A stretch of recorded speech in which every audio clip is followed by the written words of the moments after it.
Hey guys, I got a really awesome video here. This is Imagination plus Faith. This is one of Neville Goddard's lectures transcribed from the Immortal Man, a compilation of his lectures from Imagination plus Faith.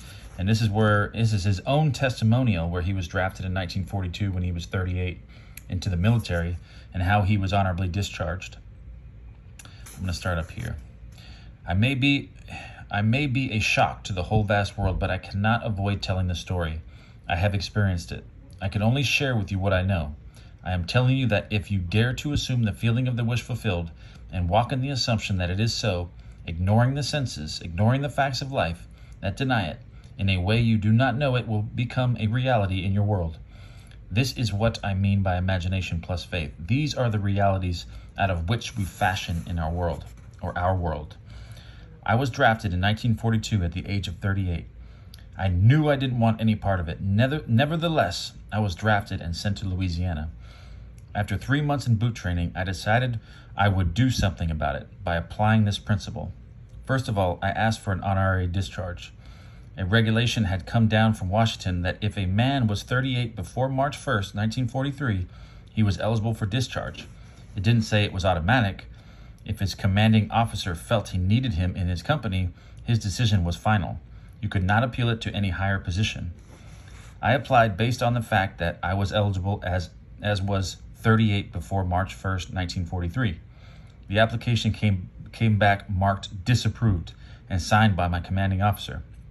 That seemed final, but there is nothing final in this world if you know who God is. If you know that your own wonderful human imagination is God, you do not accept anything on the outside that is in conflict with your desires. I desired to be honorably discharged and out of the Army, but here was a discharge paper marked disapproved and signed by my commanding officer.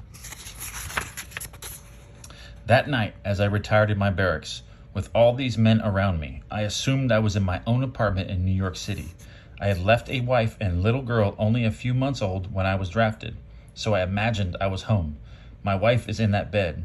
I am in the bed and my little girl is over there in the crib. Then I simply assumed I was walking through the apartment from room to room. I touched some objects and they all seemed so familiar. I looked through the window and saw Washington Square, then to the right and saw 6th Avenue. Then I returned to my bed and settled in it. All these things I did in my imagination, but I gave it the tone of reality. I gave it sensory vividness. I made it so real that it seemed to me I am actually in my apartment in New York City. I made quite sure I was not there on furlough, that I was there, and because I was honorably discharged. At 4 o'clock in the morning, before my eyes came a sheet of paper like the sheet I had received from my colonel, where it was disapproved. As I looked at it, a hand appeared holding a pen and scratched out the word disapproved and wrote boldly in script, approved. Then the voice said to me, that which I have done, do nothing. For 9 days I did nothing, and then on the 10th day, the same colonel called me in, and after a long chat, he said, go back to your commanding officer and tell him to fill out another application. This I did. The colonel approved it, and that very day I was on a train to New York City, honorably discharged. To this day, none of them knew what I did. For I did it all in my imagination, and I believe that what I did was fact. I believe that my imaginal acts create facts, and therefore I lived in my apartment as a civilian and not a soldier, because I was honorably discharged from the Army, and in 9 days it was fulfilled. All right, guys, I wanted to share that.